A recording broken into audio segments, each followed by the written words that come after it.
Bonjour à toutes et à tous, c'est Stéphane pour la chaîne du Foilier. Je vous remercie de me retrouver chez moi. Et donc chez vous, j'ai foiré mon intro là. Ouais, tant pis.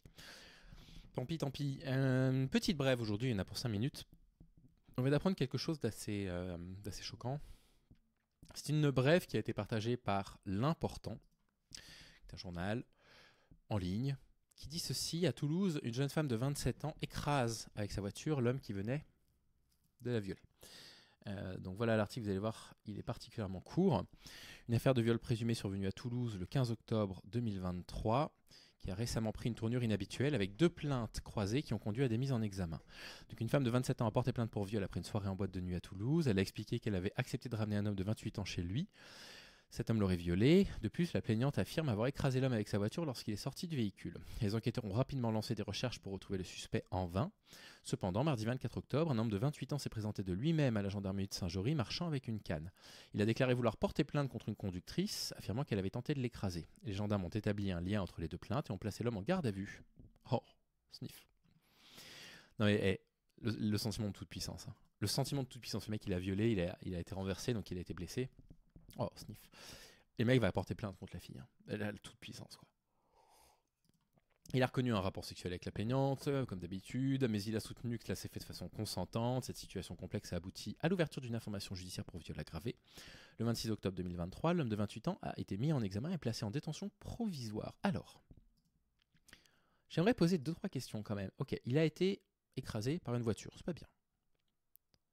Est-ce qu'il a explicitement verbalisé son consentement du fait qu'il ne voulait pas être écrasé par une voiture? Est-ce qu'il a vraiment dit non? Je vous demande, est-ce qu'il a dit non?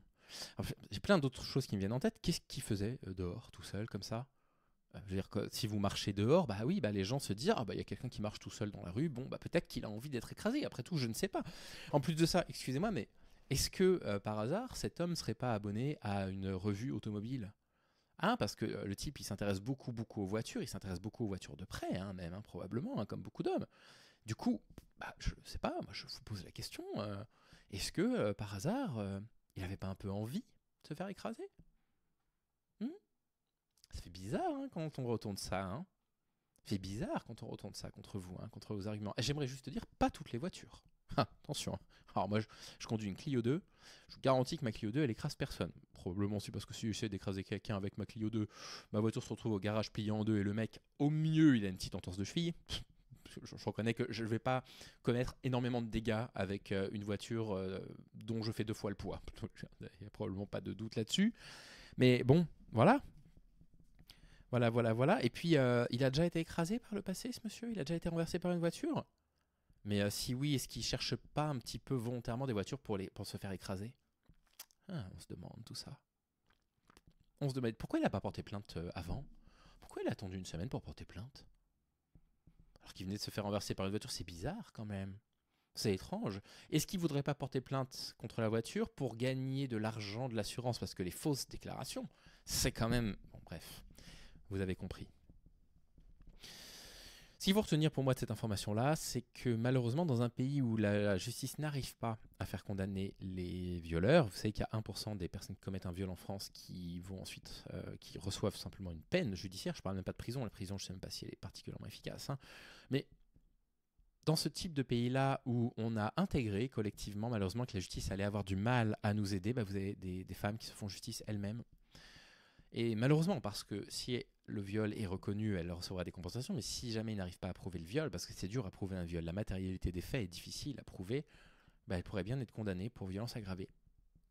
Parce que collectivement, nous sommes incapables de protéger les femmes en France. Et ça, c'est un peu triste, c'est surtout ça que je veux retenir. J'espère qu'elle va mieux. Voilà. Et je n'ai absolument aucune pensée pour son violeur. Je vous prie de m'excuser de mon manque d'humanisme, mais à un moment donné, voilà, l'empathie pour les violeurs, on essaye beaucoup trop souvent de nous la faire ressentir, ça suffit.